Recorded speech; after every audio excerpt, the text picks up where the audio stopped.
You're listening to the Online Marketing Made Easy podcast, episode number 170. Welcome to the Online Marketing Made Easy podcast. Business advice so easy, you'll feel like you're cheating. And now your host, Amy Porterfield.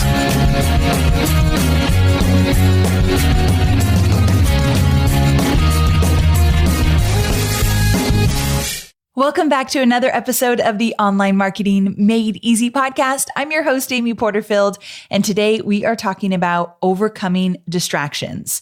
Now, talk about life imitating art. Here I am trying to record an episode about overcoming distractions, and I have had to re-record this intro several times. The Amazon delivery guy keeps knocking on my door, and then we are babysitting my mom's brand new puppy, Emma, and she keeps barking like crazy. Hobie has just decided to start pounding on something in the garage directly below my recording studio. And then I keep getting different texts about a project that we're working on, and my team needs my feedback, and they can't find me because I've been in this recording studio for a while. So they've started to text me. And so that's pulling my attention away from getting this episode recorded. Yes, I could turn my iPhone off. I wasn't smart enough to do that in the beginning, so it kept pulling my attention away. So distractions are real, especially when you work from home, because then there's a million more distractions that come up. Have you ever stopped in the middle of what you're doing to go wash the dishes or get the laundry out of the washing machine to put it in the dryer? Like little things like that happen all the time when you're working from home, but it fully takes you out of the game. Like if you're focusing on getting a project done and then you stop to do little things, or your husband is pounding on something below your recording studio, it just takes your focus away. And all those little things really add up. So how do you focus when life gets in the way? That's what we're going to talk about today. As I'm talking to you right now, you likely have a bunch of plans. No matter when you listen to this recording, it's going to be relevant for you. But at the time of this recording, we're getting into July. So there's summer vacations, weddings, barbecues, so much for you to attend, and so many different opportunities are knocking at your door right now. So how do you plan your webinar campaign? Or how do you get your course done? Or how do you just do anything meaningful for your business when there are so many life distractions? Well, that again is exactly what we are going to tackle, because I definitely know how you feel. So I was inside of my Courses That Convert closed Facebook group just recently, and one of my students, Natalie, posted this. Ready? I'm going to read it for you. I must be getting old because the printout is tiny and I literally have to squint to read it. Ugh, hate getting old. So here we go. I don't want to sound like I'm complaining or being immature about this, but I need a bit of talking me off the ledge. I joined Courses That Convert last year, and I feel so mad at myself that I've yet to launch my course. I've obviously procrastinated a lot, mostly out of fear, I'm sure, that I'm not the expert, and why would anyone want to learn from me, even with my 40 plus years experience as a full charge bookkeeper.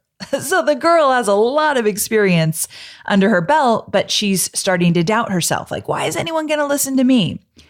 Anyway, she goes on, I was wondering if there are any more testimonials or posts about Amy's CTC students about their success with launching their course.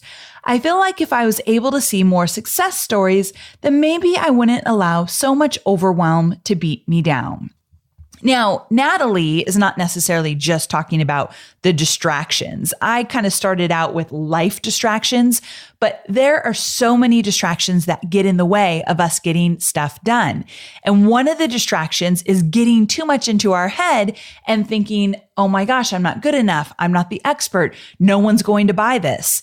This happens a lot with my CTC, Courses That Convert students. They're creating the content, and in that moment, they're thinking, no one's going to buy. Why am I doing this?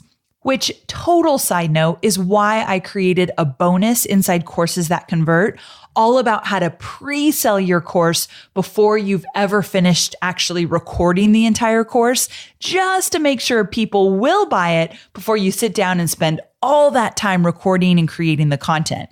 So remember, if you are in Courses That Convert, there is an entire robust bonus taking you through step by step how to pre-sell your course before you sit down and record everything. So Natalie, I want to just make sure that you've seen that bonus.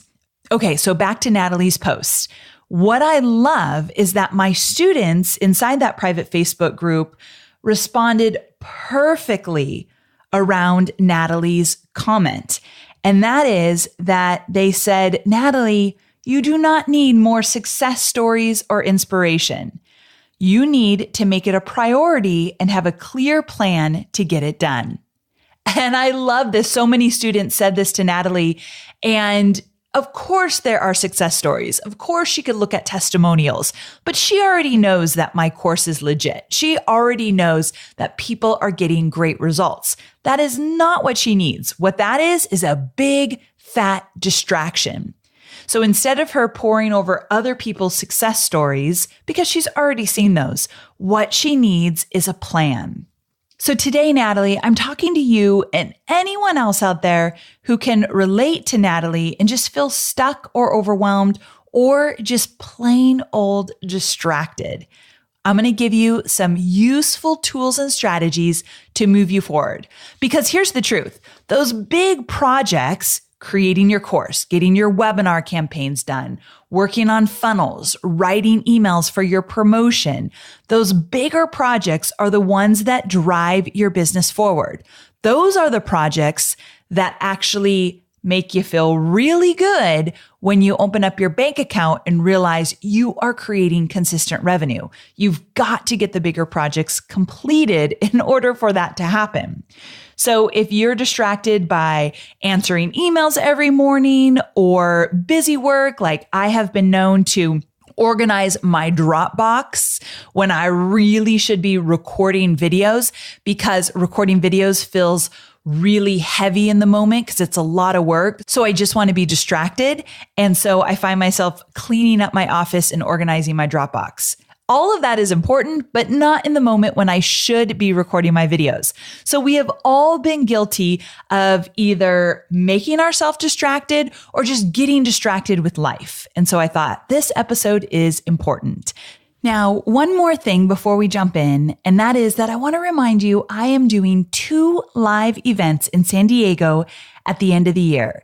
And if you are looking to network with like-minded entrepreneurs and you are interested in list building and course creation and webinars and launching online, and you want to learn more about Facebook advertising, and you just want to be around other people that are building businesses online just like you, then you've got to come to this event. I am going to be presenting along with my business partner, Devin Duncan, and Rick Mulready. He's going to be teaching you some really cool Facebook ad strategies. It's going to be a fabulous event. I've got a lot planned for this, and it's the first time I'm opening up enrollment beyond my bonus members. So if you are a bonus member for B School or 90-day year with me, then you have first dibs. You are going to get to grab your seats, of course, for free because you are a bonus member.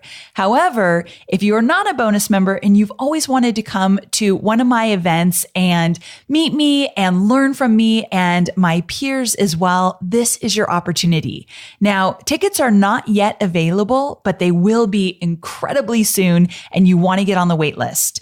So if you go to amyporterfield.com/events, you can get on the wait list. And the minute we open up tickets beyond my bonus members, and they're going to go fast, so you definitely want to be on the wait list, we will send you an email. Tickets are $997. It's a one-day event, sunny San Diego at the end of the year. So we will send you all the details. But if you want to know when we open up enrollment, amyporterfield.com/events. All right, let's get to it. I'm going to cover 5 strategies I use when I feel distraction creeping in and taking my focus away from the big projects that I really want to be working on. Number 1, Make it a priority in your daily planning. I know you've heard this one already, but number one, are you doing it? And number two, let me put a little twist on it. Michael Hyatt has something he calls the big three. And basically that means that he will only work on 3 main tasks per day. He then filters out anything else outside his desire zone. That's what he calls it, his desire zone. So he eliminates, automates, or delegates everything else. So he sits down, he decides on the 3 main tasks he's going to work on that day, and the 3 main tasks have to be in his desire zone. I'll link to where he talks about this more in depth, but if they're not in his desire zone, he's not going to work on them. And then from there, he eliminates, automates, or delegates everything else for that day. And I love those 3 words. So what if you could make those 3 main tasks all about the bigger project you have at hand? 3 main action items that will drive the specific project you're working on forward. Because remember, the name of the game is getting to completion. Stealing from Seth Godin, you got to ship it. So these 3 main tasks, if they all tie to you shipping that one main project you're working on, imagine how many projects you could knock out throughout the year. So here's another tip. You can also separate your creative tasks versus your mechanical tasks on your planning doc. So for me, I know that planning for a new campaign, let's say for example, takes up extra brain power. So I will want to plan for that in the morning under my creative tasks. And I know a campaign is a bigger project that drives my business forward, so I need to make time for that. Now, 2 things with that. When we're talking about creative tasks versus mechanical tasks, I try to make sure that the mechanical stuff, meaning if I need to read a contract for a new Facebook ad agency we're working with, or if I need to go over the details of our live event with Chloe, who's pulling it all together inside of our team, then that's the kind of stuff that I will, 1, do later in the day, because I like to do my best stuff in the morning. That's when I do my best work. So I'll do my creative stuff in the morning, and I'll make sure that there's very few mechanical things on my list. Now, if we're pulling from Michael Hyatt's 3 main tasks, I might actually just block 1 hour for the mechanical stuff. That's a weird word, I know, but you get the point. So I might do 3 main creative things in the morning, and it might look like this. I might review sales page copy for a new program I've created. I might work on some slide decks for that same program, and I might review some of the emails that we want to send to get people on the webinar for that new program. So that might be 3 different creative tasks I do in the morning and early afternoon. But then I'll save an hour for, let's say, after lunch, where I'll give myself time to work on the mechanical things. And in that hour, I might be able to do 2 or 3 tasks, but they're all related to just getting the busy stuff done. So I do it a little bit different than Michael, but still I make sure I chunk my time. And I like when those 3 tasks that I'm working on are all closely related. So I'm not doing major context switching, but I'm working on just one program and looking at the different elements of that program. So just something to think about.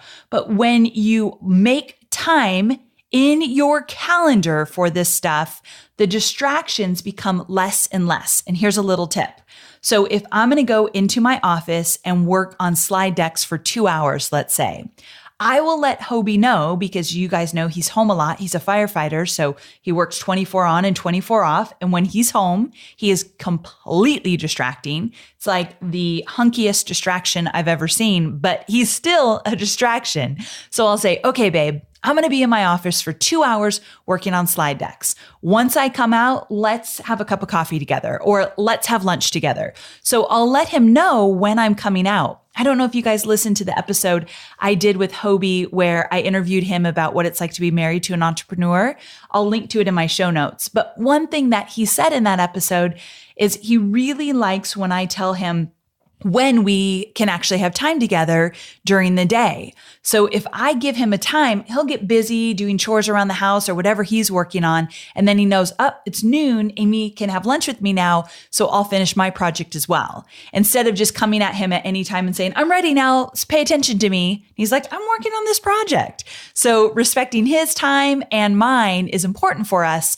So anyway, that becomes part of eliminating distractions when I communicate with my spouse about what I'm working on, the fact that I can't be distracted right now, but I'll come out of my cave in 2 hours and we'll do lunch. See how that works? Okay. So you've got to communicate with the people in your household and you've got to get it on your calendar. And I say work on the most important stuff when you are your best. If you're a morning person, that's when you work on it. If you are a night owl, maybe that's when you work on it. You're the boss. You get to choose, but you've got to be smart about your time. Okay. Number 2, be clear about what you're doing and why you're doing it. I've talked about my website refresh before. I did an entire podcast episode about all the mistakes I made when I was creating my brand new website. And I talked about what worked and how we got to the finish line. Well, if you remember that episode, I was really, really terrible about not getting clear about the entire project and how we were going to move forward. I put the entire project on one of my team members, didn't give her a lot of information, expected her to run with it, but wasn't really available. And so I wasn't clear about what we were working on and why we were doing it. So I guess I knew why we were doing it, but that also wasn't top of mind for me, because I was working on a bunch of other stuff. So I wasn't available to her. So it was so unfair the way I set up my whole website relaunch. So once we had a clear plan in place and we were crystal clear on what we were doing, why we were doing it, we put it into Asana. I made myself more available for feedback and insight. We were golden once we had it locked in, but we were floundering for a while because we were not crystal clear on the what and the why. And also, it's funny, I didn't enjoy the website relaunch process until I got clear around it and until we treated it like a real project. So if you're not enjoying what you're working on right now, and that's why you're allowing yourself to get distracted by everything in the house, that's why you are actually doing all your laundry today because you don't want to be working on the big project that you should be working on. Likely you don't have some good organization around it. Likely you're not seeing the light at the end of the tunnel. Likely it feels heavy to you. And so you don't like to be in that space of just feeling uncomfortable. So you're letting the distractions just take over. So you got to get real with yourself here. And if that's happening, it's time to get re-engaged in your project, which leads me to number 3. Number 3 is get charged. So I don't know about you, but when I start a new project, it can take me a bit of time to get going. I kind of hate this about myself, but now I just know this is how I am. This is how it's going to be. And I know it will eventually click. So when it's a really big project, I know it's really important to my business. When I've communicated to all of you that I'm working on it, so you all know that it's going to get done, I feel a little bit of pressure on myself and it feels hard and kind of uncomfortable. So I don't want to sit in that. So I allow the distractions to take over. Now, once I allow that to happen for just a little while, I'm pretty good at recognizing, oh, wait a second. This project feels heavy. It feels overwhelming. So I'm going to let all these distractions get in the way. I can't do that because I set pretty clear deadlines for myself and my team. So as soon as I start to slip from those deadlines, it's like, ding, ding, ding, something's going wrong here. And usually it has to do with this project feels heavy. I'm nervous about it. I don't want to stay in that awkward feeling. So I'm going to let myself be distracted. However, here's the great thing. Because I only work on the projects that I love, I know that it's not that I hate the project. It's that I'm just a little bit overwhelmed by it. So what I do is after I see that distractions are happening, my deadlines are slipping, I sit down and I immerse myself back into the project. I give myself a big chunk of time to really get in it, do my research, put my slides together, watch some videos to inspire me around the content I'm working on, whatever it might be. If I go for full immersion, whether it be for a day, 2 days, 3 days, I'm excited. I finally am focused, I'm on it, and I feel charged because I remember the why. And this recently just happened with List Builders Lab. So over the last few weeks, I've been telling you guys that I'm revamping List Builders Lab. It's becoming List Builders Lab 2.0. And because of that, I feel a little overwhelmed because I told all of you I'm getting it done. I told all my students inside List Builders Lab, they've got some amazing updates coming. And I think it became a bigger project than I had anticipated. So I got nervous, like, oh my God, I told my students this would be done in July and my team's been working on it. I'm feeling behind. I let myself get distracted. And then I realized, wait a second, I love this project. I love teaching list building. Let's sit down, go for full immersion. And I did that for a few days and I was off to the races. I did not let any distractions get in the way. It was like I would eat, sleep, breathe list building just for a few days and boom, my mojo was back. I was able to get in the zone. I knew exactly what I wanted to put into those slide decks. I wasn't white knuckling it anymore.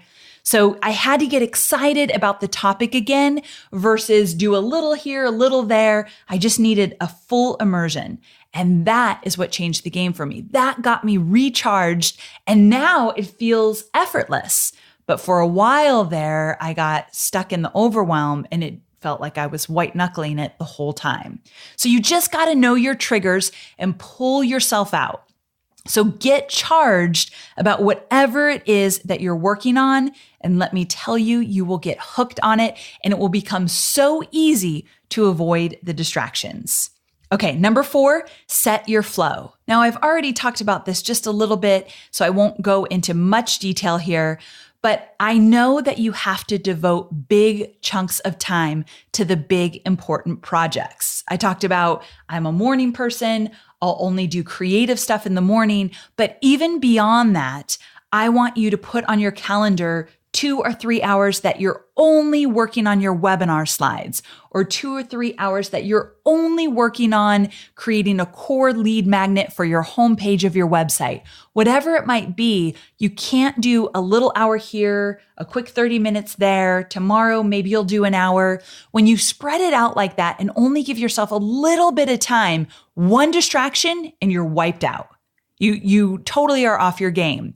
But if you do those 3 hours, like I mentioned, where I tell Hobie, I'm going in my cave, I'm going to give a few hours, I'll be back, that kind of thing, you get so much more done. So I want you to mindfully plan your schedule around getting your big project done. The night before, put specifically the chunks of time you're going to work on something and what you're going to work on. So I already went over that, but I wanted to reiterate because again, number 4 is all about setting your flow. Go with what works best for you.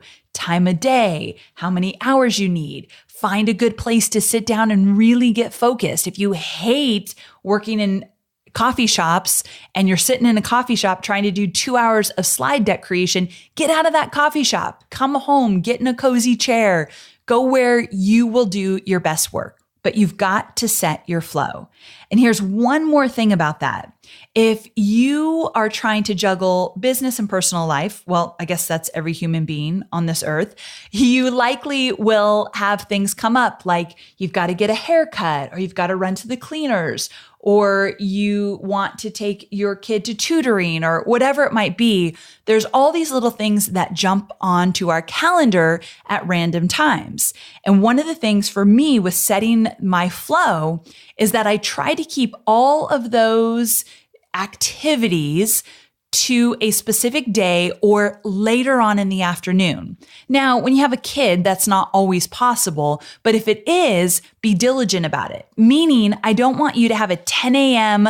haircut during the time that you're trying to do 3 hours of slide deck creation or whatever it might be. You don't want some random appointment to take you out of your zone.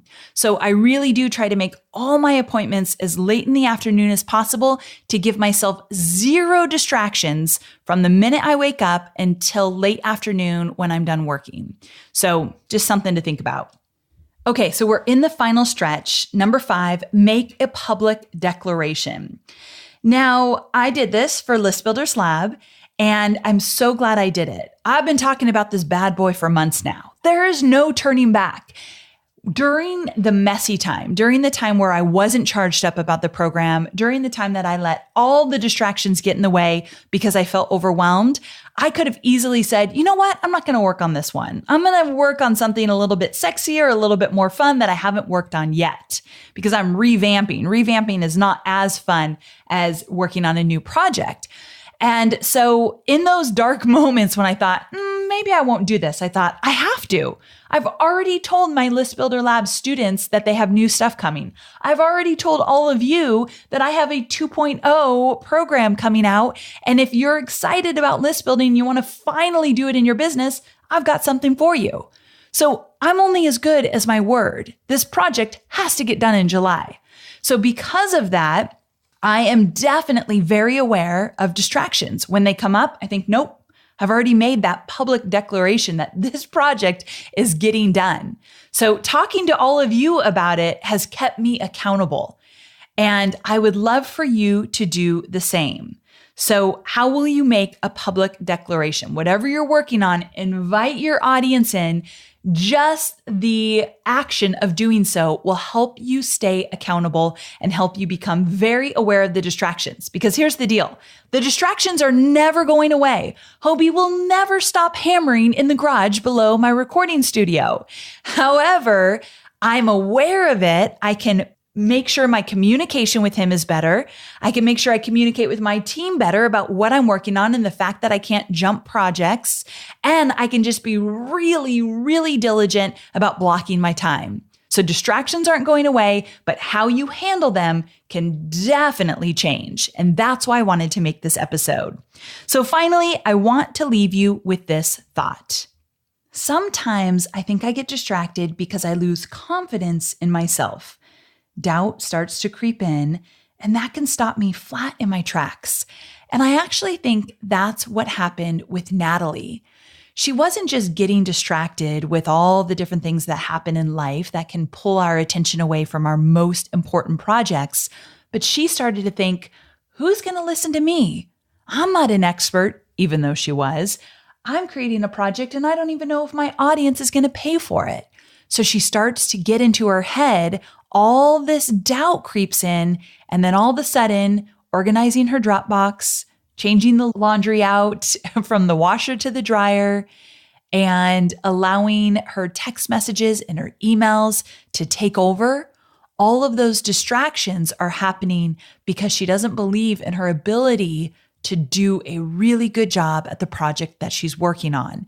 And I want to tell you that that happens all the time with everyone. There are very few entrepreneurs, including the ultra successful ones, that don't have those moments when doubt starts to creep in and then distractions take over because they don't want to live in that feeling, like sit with that uncomfortable feeling of, what if I'm not good enough?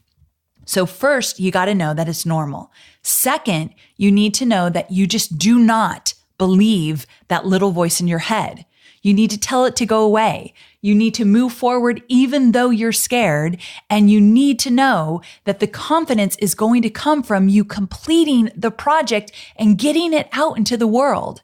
Even if it's not a huge success, the fact that you completed it and now you can make it better. You never have to reinvent the wheel, but you can just revamp and make it better. That comes with so much confidence. So if you're struggling with self-doubt and lack of confidence, start completing your projects, get them out into the world, make them better. I promise you that kind of momentum will allow you to get the confidence that you're looking for. And the more confidence you have, the better you are at tackling the distractions. Again, those distractions never go away. However, I've gotten really good at noticing where they're showing up, why they're showing up, and how to get around them quickly. And that's what I want you to do. That's what this episode was all about. The final thing I'll say is that I have a little box in my office, and in that box are a bunch of thank you cards and just little notes that people have sent me over the past several years. And I keep the ones where people say, Amy, I love your teaching style. Or Amy, you changed my life. I launched my program. I did my first webinar. I made $10,000.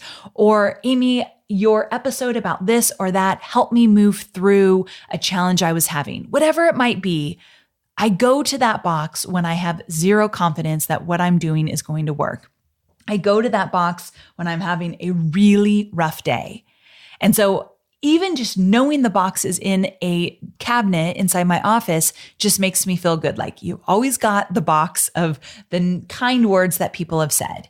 So if you don't have something like this yet, create it today. Just knowing it exists will get you through those uncomfortable, awkward feelings of inadequacy when you're trying to work on a new project. So promise me this, make that box if you don't have it yet. Okay, so we are wrapping up. Don't forget that I've got the live event coming up at the end of 2017. It's going to be spectacular. There's one in October, one in December. I'll send you all the details the minute we open up the door for general admission. Let me grab my notes. You're going to hear me shuffling around here.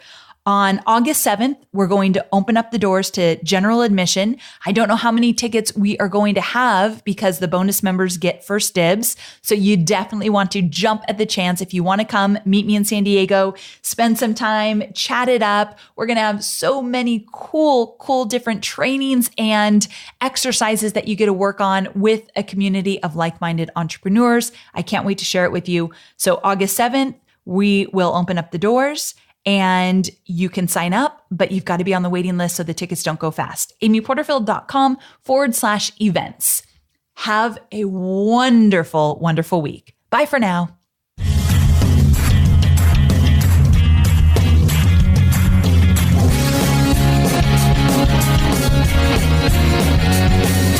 Thanks for listening to the Online Marketing Made Easy podcast at www.amyporterfield.com.